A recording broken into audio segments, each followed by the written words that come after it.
Dyslexia, ADHD, autism, these are the three big different ways of thinking that don't always fit neatly into the systems we've built in our society. For some, these labels explain a lifetime of friction. For others, they describe the very traits that drive how they operate, lead, and create. Welcome to episode 2 of a piece about different minds and better systems. Last week, I looked at how modern systems have come to define ability in a way that we might wish to question. This week, I ask, is this a superpower? Well, let's have a look at the evidence. Calling this a superpower is perhaps a swing too far the other way. Sometimes it almost feels like one, but not always. In the wrong environment, it can be frustrating, limiting, even painful. In the right one, it becomes a genuine edge. Now, perhaps the truth is a little more grounded. Neurodivergence is not a superpower in itself, but a different configuration of strengths and weaknesses. Like any configuration, its value depends on where and how we apply it. Rory Sutherland puts many things well, and he describes neurodivergence as a feature, not a bug. From a very evolutionary perspective, that actually makes sense. If you have a group of 150 people, it's not optimal for all of them to think the same way. Homophily, or echo chamber thinking to you and I, isn't great. You really want variation. You kind of want some people who follow the process and others who challenge it, some who see patterns and some who focus on detail. Diversity of thinking is not a social ideal, it's a survival mechanism. Interestingly, we find a percentage of divergent behaviour in hives of bees even. A small amount act as scouts, they explore and take risks, and it's just 5% of the cells in caterpillars that are the catalyst that drives metamorphosis. Those who sit outside the typical range often contribute disproportionately. We see it everywhere, both now and throughout history. It's widely suggested that Leonardo da Vinci was likely to have been dyslexic. His habit of writing in mirror script is often cited. My son did the same in primary school. He scored 0 on spelling tests despite spelling every word correctly. He just wrote them in reverse. On a related note, my eldest son competed in VEX at school, a robot design and build system. And at a national competition in Birmingham, his team realised they had built their robot buggy with the steering in reverse. Felix was the only one who could drive it, and for him, it seemed to make no difference at all. If neurodivergent people contribute disproportionate amount to society, who are we talking about?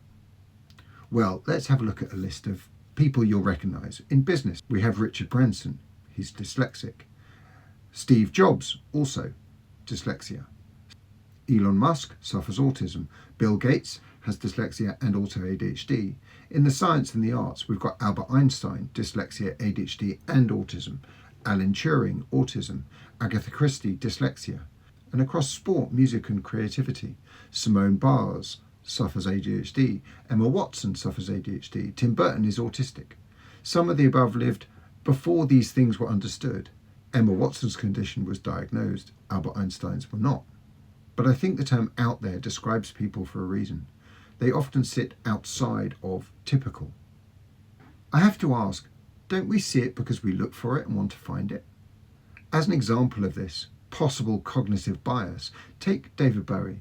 Ask anyone across the neurodivergent spectrum, and almost without exception, they will recognise something of themselves in Bowie. The creativity, the reinvention, the refusal to sit neatly in one box. Bowie was never diagnosed. Do we all just want to be Bowie? Or is it simply that he represents what happens when difference is allowed to express itself fully? There is a danger in how we frame this. If we over-medicalise difference, we risk the world misunderstanding it or overcompensating. There are cases where support is essential. I know teenagers who benefit massively from medical support. We can take a famous example like Emma Watson.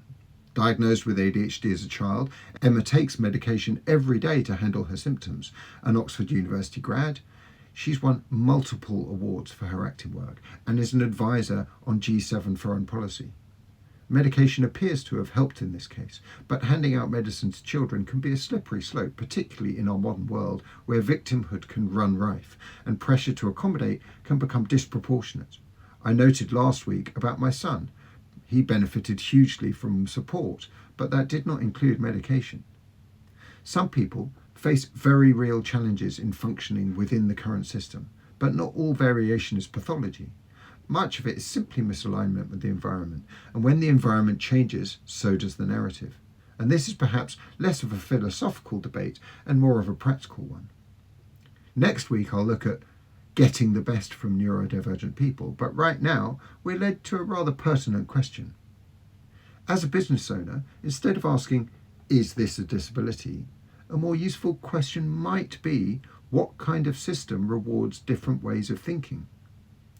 In the wrong system, difference feels like friction. In the right one, it becomes leverage. For most of human history, nobody cared about how quickly you could process written words. They cared whether you could read a situation, make a decision, navigate uncertainty, and then create something of value.